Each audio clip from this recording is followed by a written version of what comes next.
The Little Green Frog.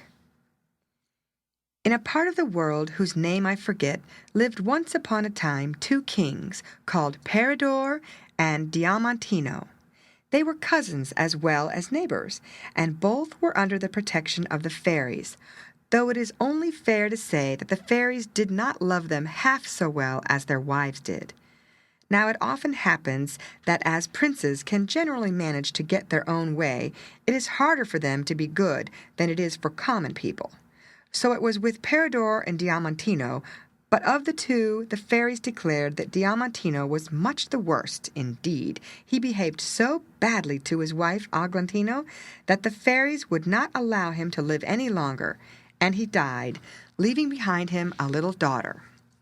As she was an only child, of course this little girl was the heiress of the kingdom, but being still only a baby, her mother, the widow of Diamantino, was proclaimed regent. The queen dowager was wise and good, and tried her best to make her people happy. The only thing she had to vex her was the absence of her daughter, for the fairies, for reasons of their own, determined to bring up the little Princess Serpentine among themselves. As to the other king, he was really fond of his wife, Queen Constance, but he often grieved her by his thoughtless ways, and in order to punish him for his carelessness, the fairies caused her to die quite suddenly. When she was gone, the king felt how much he had loved her, and his grief was so great, though he never neglected his duties, that his subjects called him Peridor the Sorrowful. It seems hardly possible that any man should live like Peridor for 15 years, plunged in such depth of grief, and most likely he would have died too if it had not been for the fairies. The one comfort the poor king had was his son, Prince Saphir, who was only 3 years old at the time of his mother's death, and great care was given to his education. By the time he was 15, Saphir had learnt everything that a prince should know, and he was, besides, charming and agreeable. It was about this time that the fairies suddenly took fright lest his love for his father should interfere with the plans they had made for the young prince. So, to prevent this, they placed in a pretty little room of which Saphir was very fond a little mirror in a black frame, such as were often brought from Venice. The prince did not notice for some days that there was anything new in the room, but at last he perceived it, and went up to look at it more closely. What was his surprise to see reflected in the mirror not his own face, but that of a young girl as lovely as the morning. And better still, every movement of the girl, just growing out of childhood, was also reflected in the wonderful glass. As might have been expected, the young prince lost his heart completely to the beautiful image, and it was impossible to get him out of the room, so busy was he in watching the lovely unknown. Certainly it was very delightful to be able to see her whom he loved at any moment he chose, but his spirits sometimes sank when he wondered what was to be the end of this adventure. The magic mirror had been for about a year in the prince's possession when one day a new subject of disquiet seized upon him. As usual, he was engaged in looking at the girl, when suddenly he thought he saw a second mirror reflected in the first, exactly like his own, and with the same power. And in this he was perfectly right. The young girl had only possessed it for a short time, and neglected all her duties for the sake of the mirror. Now it was not difficult for Saphir to guess the reason of the change in her, nor why the new mirror was consulted so often. But try as he would, he could never see the face of the person who was reflected in it, for the young girl's figure always came between. All he knew was that the face was that of a man, and this was quite enough to make him madly jealous. This was the doing of the fairies, and we must suppose that they had their reasons for acting as they did. When these things happened, Saphir was about 18 years old, and 15 years had passed away since the death of his mother. King Peridor had grown more and more unhappy as time went on, and at last he fell so ill that it seemed as if his days were numbered. He was so much beloved by his subjects that this sad news was heard with despair by the nation, and more than all by the prince. During his whole illness, the king never spoke of anything but the queen, his sorrow at having grieved her, and his hope of one day seeing her again. All the doctors and all the water cures in the kingdom had been tried, and nothing would do him any good. At last he persuaded them to let him lie quietly in his room, where no one came to trouble him. Perhaps the worst pain he had to bear was a sort of weight on his chest, which made it very hard for him to breathe. So he commanded his servants to leave the windows open in order that he might get more air. One day, when he had been left alone for a few minutes, a bird with brilliant plumage came and fluttered round the window, and finally rested on the sill. His feathers were sky blue and gold, his feet and his beak of such glittering rubies that no one could bear to look at them. His eyes made the brightest diamonds look dull, and on his head he wore a crown. I cannot tell you what the crown was made of, but I am quite certain that it was still more splendid than all the rest. As to his voice, I can say nothing about that, for the bird never sang at all. In fact, he did nothing but gaze steadily at the king, and as he gazed, the king felt his strength come back to him. In a little while, the bird flew into the room, still with his eyes fixed on the king, and at every glance the strength of the sick man became greater, till he was once more as well as he used to be before the queen died. Filled with joy at his cure, he tried to seize the bird to whom he owed it all, but swifter than a swallow it managed to avoid him. In vain he described the bird to his attendants, who rushed at first call. In vain they sought the wonderful creature both on horse and foot, and summoned the fowlers to their aid. The bird could nowhere be found. The love the people bore King Peridor was so strong, and the reward he promised was so large, that in the twinkling of an eye every man, woman, and child had fled into the fields, and the towns were quite empty. All this bustle, however, ended in nothing but confusion, and what was worse, the king soon fell back into the same condition as he was in before. Prince Saphir, who loved his father very dearly, was so unhappy at this that he persuaded himself that he might succeed where the others had failed, and at once prepared himself for a more distant search. In spite of the opposition he met with, he rode away, followed by his household, trusting to chance to help him. He had formed no plan, and there was no reason that he should choose one path more than another. His only idea was to make straight for those spots which were the favorite haunts of birds. But in vain he examined all the hedges and all the thickets.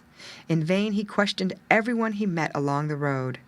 The more he sought, the less he found. At last he came to one of the largest forests in all the world, composed entirely of cedars. But in spite of the deep shadows cast by the wide-spreading branches of the trees, the grass underneath was soft and green, and covered with the rarest flowers. It seemed to Saphir that this was exactly the place where the birds would choose to live, and he determined not to quit the wood until he had examined it from end to end. And he did more. He ordered some nets to be prepared and painted of the same colors as the bird's plumage, thinking that we are all easily caught by what is like ourselves. In this he had to help him not only the fowlers by profession, but also his attendants, who excelled in this art. For a man is not a courtier unless he can do everything. After searching as usual for nearly a whole day, Prince Saphir began to feel overcome with thirst. He was too tired to go any further, when happily he discovered a little way off a bubbling fountain of the clearest water. Being an experienced traveler, he drew from his pocket a little cup, without which no one should ever take a journey, and was just about to dip it in the water when a lovely little green frog, much prettier than frogs generally are, jumped into the cup. Far from admiring its beauty, Saphir shook it impatiently off, but it was no good, for quick as lightning the frog jumped back again. Saphir, who was raging with thirst, was just about to shake it off anew when the little creature fixed upon him the most beautiful eyes in the world and said, "I am a friend of the bird you are seeking, and when you have quenched your thirst, listen to me." So the prince drank his fill, and then, by the command of the little green frog, he lay down on the grass to rest himself. "Now," she began, "to be sure you do exactly in every respect what I tell you. First, you must call together your attendants and order them to remain in a little hamlet close by until you want them. Then go quite alone down a road that you will find on your right hand, looking southwards. This road is planted all the way with cedars of Lebanon, and after going down it a long way you will come at last to a magnificent castle. And now," she went on, "attend carefully to what I am going to say. Take this tiny grain of sand and put it into the ground as close as you can to the gate of the castle. It has the virtue both of opening the gate and also of sending to sleep all the inhabitants. Then go at once to the stable and pay no heed to anything except what I tell you. Choose the handsomest of all the horses, leap quickly on its back, and come to me as fast as you can. Farewell, Prince. I wish you good luck." And with these words the little frog plunged into the water and disappeared. The prince, who felt more hopeful than he had done since he left home, did precisely as he had been ordered. He left his attendants in the hamlet, found the road the frog had described to him, and followed it all alone, and at last he arrived at the gate of the castle, which was even more splendid than he had expected, for it was built of crystal, and all its ornaments were of massive gold. However, he had no thoughts to spare for its beauty, and quickly buried his grain of sand in the earth. In one instant the gates flew open, and all the dwellers inside fell sound asleep. Saphir flew straight to the stable, and already had his hand on the finest horse it contained, when his eye was caught by a suit of magnificent harness hanging up close by. It occurred to him directly that the harness belonged to the horse, and without ever thinking of harm, for indeed he who steals a horse can hardly be blamed for taking his saddle, he hastily placed it on the animal's back. Suddenly the people in the castle became broad awake and rushed to the stable. They flung themselves on the prince, seized him, and dragged him before their lord. But luckily for the prince, who could only find very lame excuses for his conduct, the lord of the castle took a fancy to his face and let him depart without further questions. Very sad and very much ashamed of himself, poor Saphir crept back to the fountain, where the frog was awaiting him with a good scolding. "Whom do you take me for?" she exclaimed angrily. "Do you really believe that it was just for the pleasure of talking that I gave you the advice you have neglected so abominably?" But the prince was so deeply grieved and apologized so very humbly that after some time the heart of the good little frog was softened, and she gave him another tiny little grain, but instead of being sand, it was now a grain of gold. She directed him to do just as he had done before, with only this difference, that instead of going to the stable, which had been the ruin of his hopes, he was to enter right into the castle itself, and to glide as fast as he could down the passages till he came to a room filled with perfume, where he would find a beautiful maiden asleep on a bed. He was to wake the maiden instantly and carry her off, and to be sure not to pay any heed to whatever resistance she might make. The prince obeyed the frog's orders one by one, and all went well for this second time also. The gate opened, the inhabitants fell sound asleep, and he walked down the passage till he found the girl on her bed exactly as he had been told he would. He woke her and begged her firmly but politely to follow him quickly. After a little persuasion the maiden consented, but only on condition that she was allowed first to put on her dress. This sounded so reasonable and natural that it did not enter the prince's head to refuse her request. But the maiden's hand had hardly touched the dress when the palace suddenly awoke from its sleep, and the prince was seized and bound. He was so vexed with his own folly and so taken aback at the disaster that he did not attempt to explain his conduct, and things would have gone badly with him if his friends the fairies had not softened the hearts of his captors so that they once more allowed him to leave quietly. However, what troubled him most was the idea of having to meet the frog who had been his benefactress. How was he ever to appear before her with this tale? Still, after a long struggle with himself, he made up his mind that there was nothing else to be done, and that he deserved whatever she might say to him. And she said a great deal, for she had worked herself into a terrible passion. But the prince humbly implored her pardon, and ventured to point out that it would have been very hard to refuse the young lady's reasonable request. "You must learn to do as you are told," was all the frog would reply. But poor Saphir was so unhappy and begged so hard for forgiveness that at last the frog's anger gave way, and she held up to him a tiny diamond stone. "Go back," she said, "to the castle and bury this little diamond close to the door. But be careful not to return to the stable or to the bedroom. They have proved too fatal to you.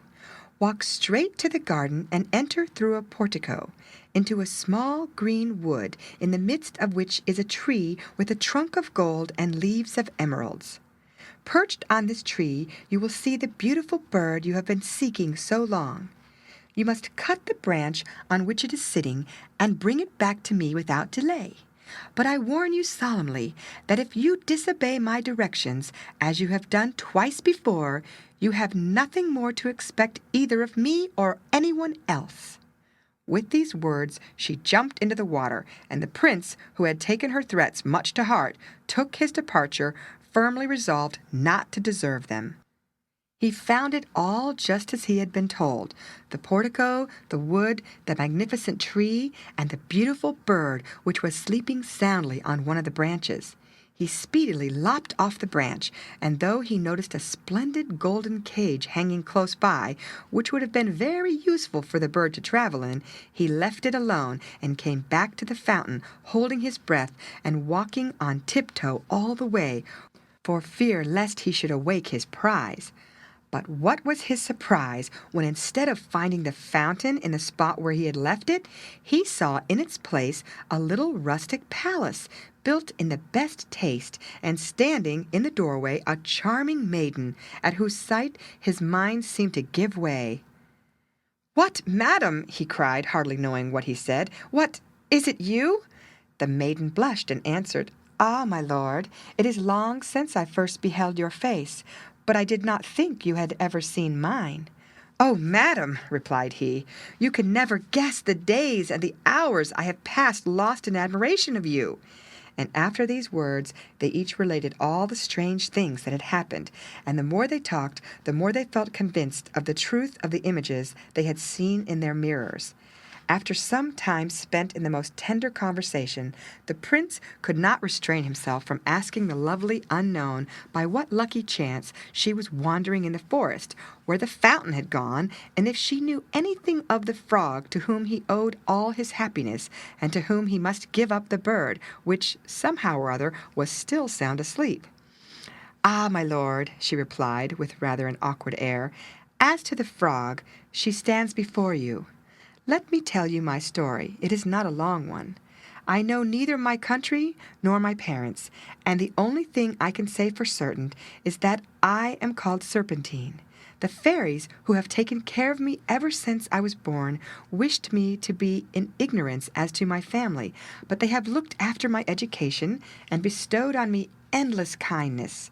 I have always lived in seclusion, and for the last 2 years I have wished for nothing better. I had a mirror." Here shyness and embarrassment choked her words, but regaining her self-control, she added, "You know that fairies insist on being obeyed without questioning.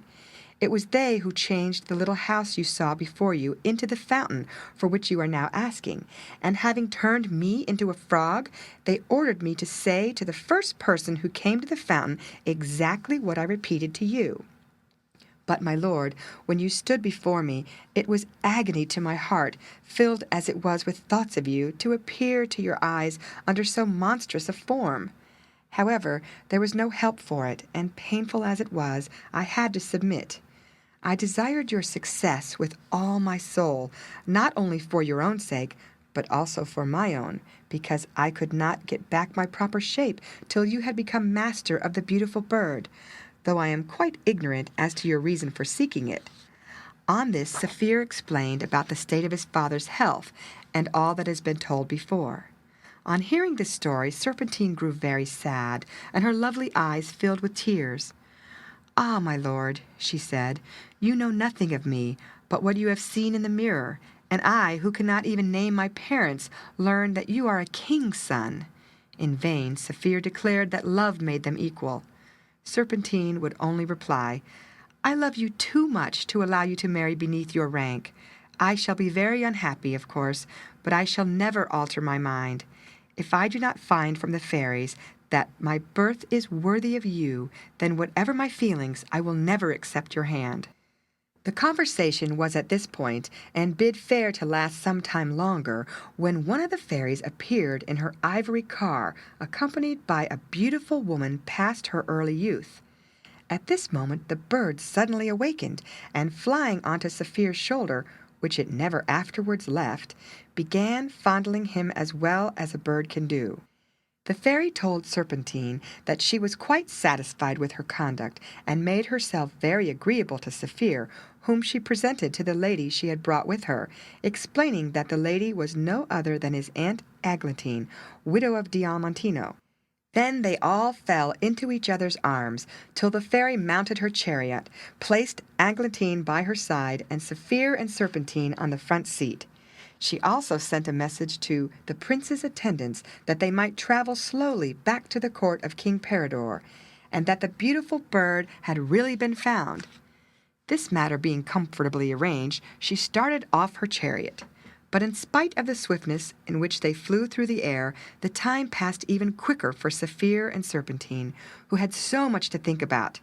They were still quite confused with the pleasure of seeing each other when the chariot arrived at King Peridor's palace. He had had himself carried to a room on the roof, where his nurses thought he would die at any moment. Directly the chariot drew within sight of the castle, the beautiful bird took flight, and making straight for the dying king, at once cured him of his sickness. Then she resumed her natural shape, and he found that the bird was no other than the Queen Constance, whom he had long believed to be dead.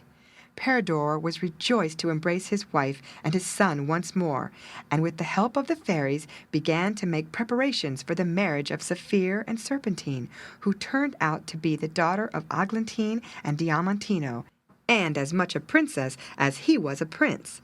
The people of the kingdom were delighted, and everybody lived happy and contented to the end of their lives. The end.